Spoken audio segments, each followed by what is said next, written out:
जय गुरु जी। शुक्राना गुरु जी, अनंतम शुक्राना हमारे गुरु जी महाराज का। ओम नमः शिवाय, शिव जी सदा सहाय। ओम नमः शिवाय, गुरु जी सदा सहाय। शुक्राना, अनंतम शुक्राना। मेरे मालिक इतने इतने इतने मेहरबान है ना, इतने प्यारे प्यारे आशीर्वाद पल में दे देते हैं, और कुछ भी दिखाना होता है ना, हमारी आंखों से दिखा देते हैं। समझाना होता है, समझा देते हैं। उसको हम कैसे रोकें? कभी भी नहीं रोक सकते। वो ब्लेसिंग की तो कहते हैं ना, जैसे ऊपर आसमान से हमारे ऊपर बारिश हो रही होती है, और बारिश हमें इतना भिगोने की कोशिश करती है, इतना पानी बरसता है, लेकिन हम उस पानी को तो नहीं रोक सकते ना। हम तो चाहे भीगेंगे, चाहे बचने के लिए अम्ब्रेला ले लेंगे, कुछ भी ले लेंगे, लेकिन हम उसके अंदर उस जो उसकी मेहर है ना, उसमें ऐसे ही भीगना पसंद करेंगे, क्योंकि उसका प्यार ही इतना है जो हम पर बरसता है। वो मेरा मालिक, वो मेरा परमात्मा इतना मेहरबान है कि वो अपनी संगत को कभी भी, किसी भी समय, किसी भी तरीके से, कहीं भी अकेला रहने ही नहीं देता, परेशान होने ही नहीं देता। उसे जो कराना होता है ना, वो करा लेते हैं। ये परमात्मा की बहुत बड़ी मेहर है। तो उसके इस प्यार और आशीर्वाद का अनंतम शुक्राना, अनंतम शुक्राना। जय गुरु जी, जय गुरु जी, जय गुरु जी। जितने शुक्राने करूँ ना, उतने ही कम है। आज जो मन में जो भाव थे वो ये थे कि जब हम कोई सत्संग करते हैं तो हम कितनी प्लानिंग कर लेते हैं कि ऐसे करना है, ऐसे करना है। हम अपना पूरा दरबार लगा लेते हैं, लेकिन उसमें होता वही है जो उस परमात्मा की मर्जी होती है। हमारी मर्जी से कुछ नहीं। एक सत्संग का मैं आपके साथ सत्संग शेयर करूंगी।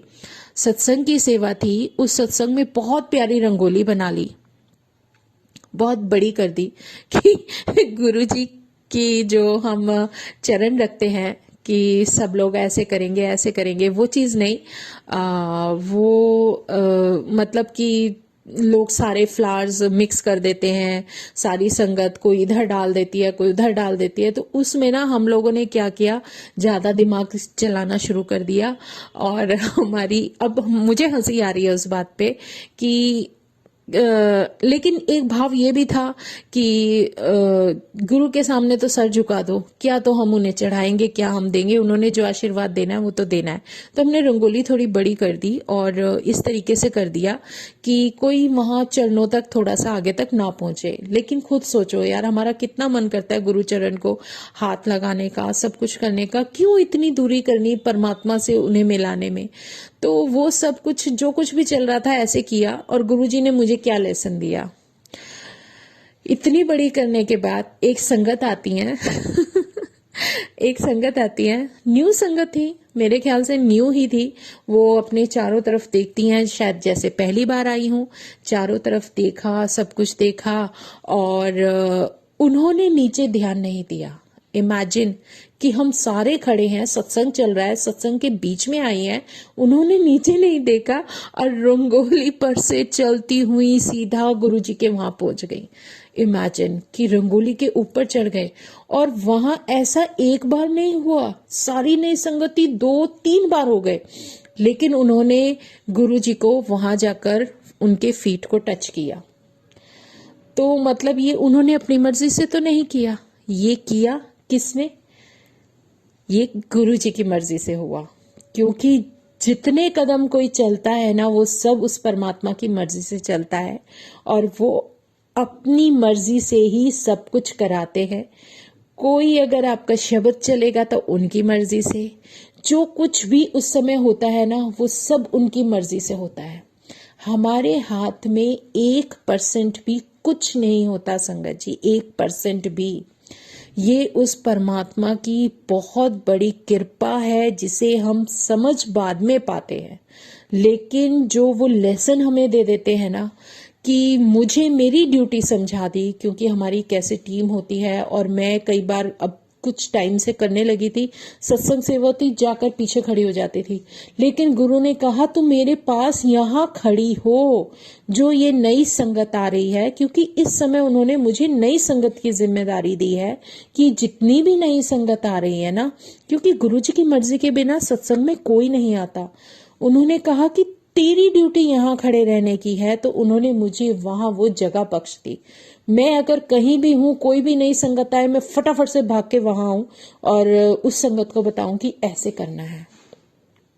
तो इसका मतलब कि गुरुजी ने मुझे वो ड्यूटी दे दी कि आप अब जो है तू यहाँ रहेगी और सब संगत को समझाएगी कि तुझे करना क्या है।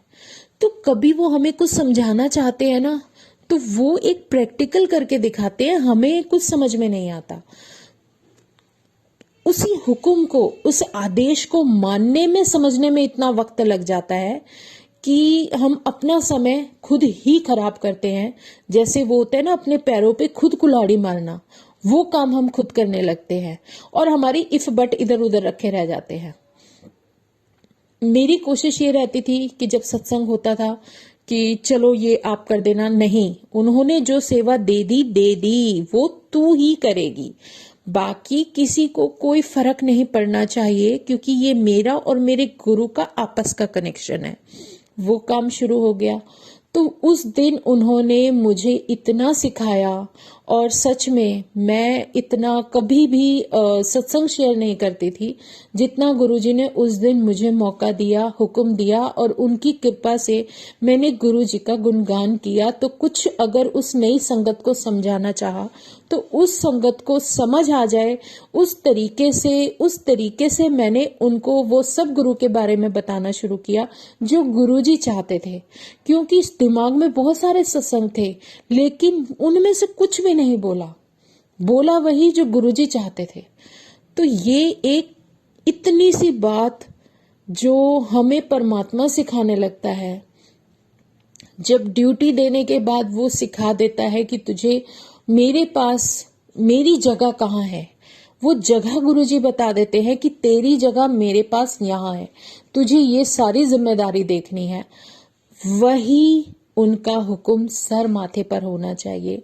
हमें अपनी नहीं चलानी चाहिए कि मुझे क्या पसंद है, मैं कहाँ जाके खड़ी हो रही हूँ। नहीं, जो भी सेवा परमात्मा देता है, चाहे आपको वो रसोई संभालने की सेवा दे रहे हैं, चाहे आपको लंगर प्रसाद बंटवाने की सेवा दे रहे हैं, चाहे वो जल प्रसाद बंटवाने की सेवा दे रहे हैं, चाहे वो आपको डिवाइन प्रसाद देने के लिए कह रहे हैं, तो वो सब आप करने की आदत डाल लो।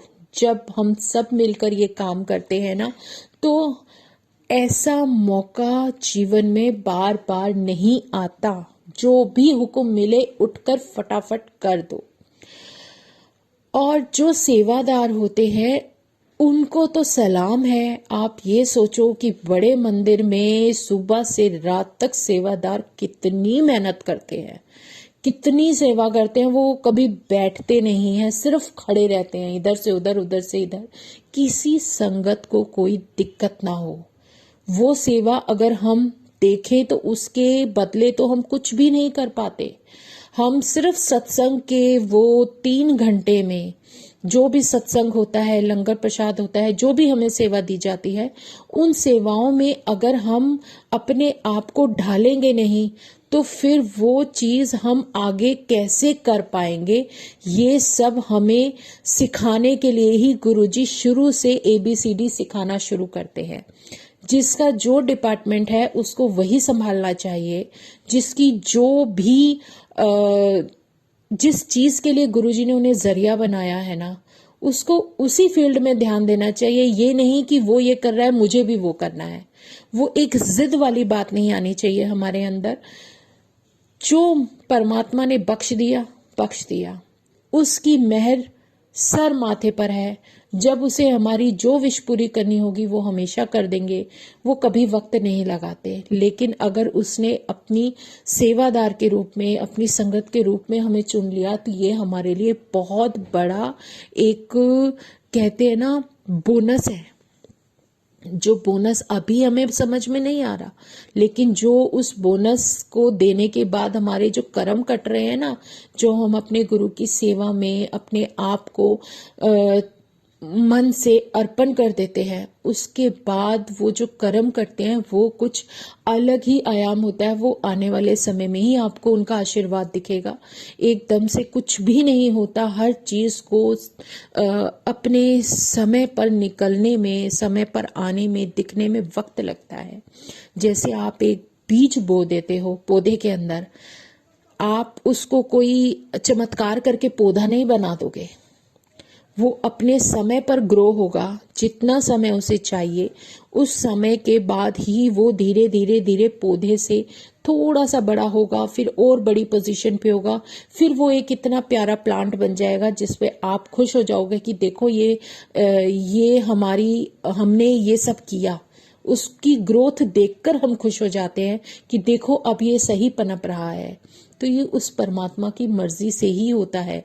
अगर हम कभी छोटी सेवा में हैं, फिर कभी बड़ी में जाएंगे, फिर कभी उससे बड़ी में जाएंगे, तो वो हमें निखारते हैं, समझाते हैं। जब तक हमें फर्स्ट और सेकंड क्लास का ही सिलेबस नहीं आएगा तो हम फोर्थ, फिफ्थ, सिक्स्थ बड़े स्टैंडर्ड में कैसे चले जाएंगे। तो वो सब हमें सिखा रहे हैं, निखार रहे हैं।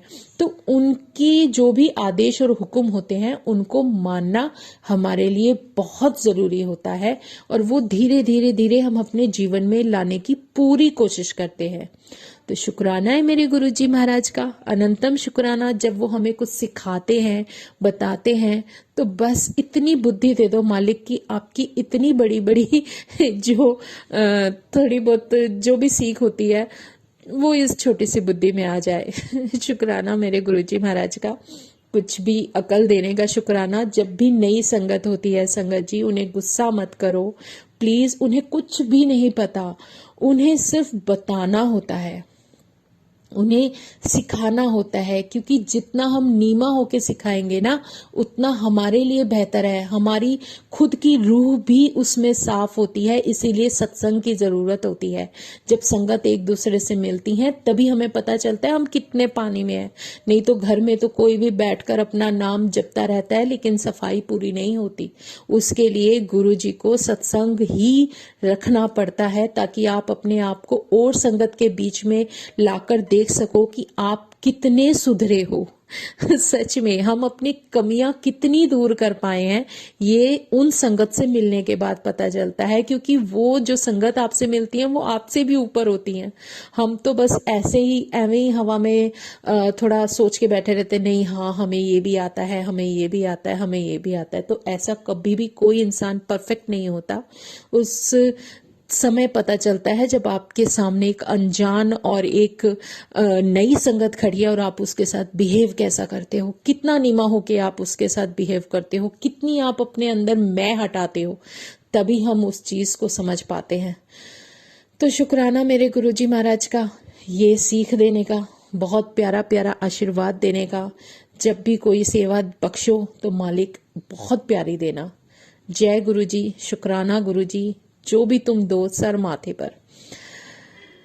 जय गुरुजी, जय गुरुजी, जय गुरुजी। ओम नमः शिवाय, शिवजी सदा सहाय। ओम नमः शिवाय, गुरुजी सदा सहाय। शुक्राना शुक्राना, अनंतम शुक्राना। जय गुरुजी।